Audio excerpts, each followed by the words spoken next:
গাজীপুরে ব্যাংকে 2 কর্মকর্তা সহ আনসার সদস্যদের কুপিয়ে ও গুলি করে 7 লক্ষাধিক টাকা ছিনতাই করা হয়। গতকাল এ ঘটনার পর থেকে ব্যাংক কর্মকর্তা ও আনসার সদস্যরা তাজউদ্দিন মেডিকেল কলেজ হাসপাতালে চিকিৎসাধীন রয়েছে।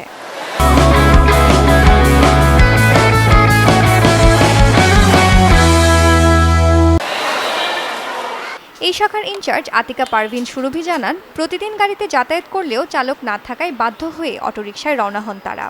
রথখোলা এলাকায় পৌঁছলে 6টি মোটরসাইকেলে 10 থেকে 12 জন যুবক এসে অটোরিকশার গতিরোধ করে। এ সময় এলাকায় আতঙ্ক সৃষ্টি করতে ফাঁকা গুলি ছুড়ে ছিনতাইকারীরা এবং 4 জনকে কুপিয়ে টাকার ব্যাগ ছিনিয়ে নিয়ে চলে যায়। টাকার ব্যাগটাও ওর হাতে আর আমার হাতেই ছিল। ও তো পড়েই গেছে, তখন আমার হাতে ছিল। হাতে থাকার পরে ওরে তো আমি এইভাবে জড়াই ধরছি, টাকার ব্যাগ সহ।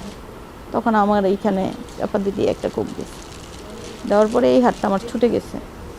ছুটে যাওয়ার পরে এই হাত দিয়ে আমি জোরে ধরছি। ধরার পরে এইখানে আপনার এই রিভলভার ছোট ওগুলা দিয়ে এখানে সমানে আঘাত করতেছিল।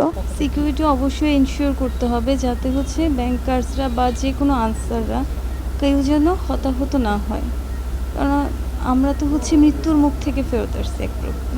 ওরা হলো 10-12 জন, আমরা হলাম 2 জন। ওদের শক্তিতে তারা আমরা কুলিতে পারলাম না। ওদের সাথে 4টা পিস্তল ছিল আর আমরা ছিলাম খালি হাতে। আমরা তাহলে ওদের সাথে কীভাবে পারবো?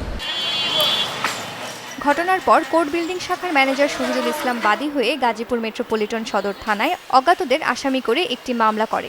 ম্যানেজারের দাবি, আগে নিজস্ব গাড়ি দিয়ে টাকা আনা নেওয়া হতো। ড্রাইভার না থাকায় অটোরিকশা ব্যবহার করতে বাধ্য হয়েছে তারা।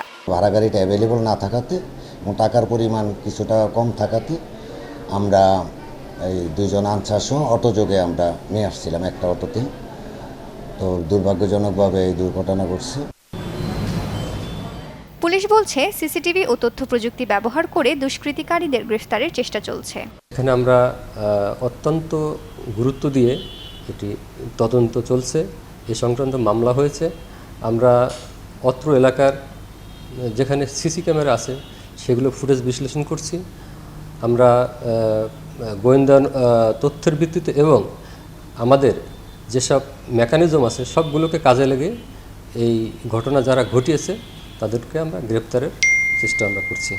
এবং ঘটার সাথে সাথে মাননীয় পুলিশ কমিশনার মহোদয় এটিকে সর্বোচ্চ গুরুত্ব দিয়ে যারা এই ঘটনা ঘটেছে তাদেরকে গ্রেপ্তারের জন্য জোর তৎপরতা অব্যাহত রাখার নির্দেশ দিয়েছেন।